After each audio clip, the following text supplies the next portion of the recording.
Mehndi design আসলে আমি মেহেন্দি পড়াতে পারি। আমার হাতে আমি ঈদের সময় আমি একা একা মেহেন্দি পড়েছিলাম।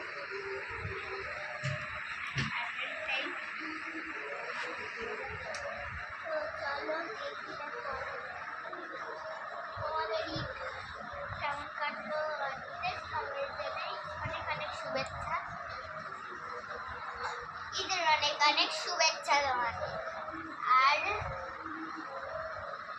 ঈদ চলে গেছে কিন্তু এখন মেহেন্দি করিনি, তাই ঈদ উপলক্ষে এটাই নিয়েছি আবার। হয়ে যাক, দেখ তোমাদের সাথে আমার ব্লগটা কন্টিনিউ করবো। তো টাটা, ব্লগে আসছি আমি। তো গাইস আমার মেহেন্দি করার ডান। তো আমি তো বাচ্চা মানুষ, যেটুকুনি ফেলেছি সেটুকুনি করিয়েছি। তো আপা কিন্তু এখনো দেখিনি।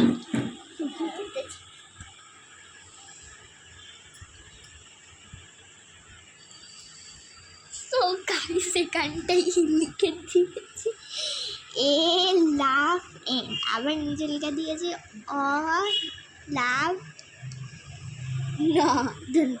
না। তো গাইস কেমন হয়েছে কমেন্ট করে বলে দিও। ভালো হলে লাইক কমেন্ট শেয়ার সব করবে।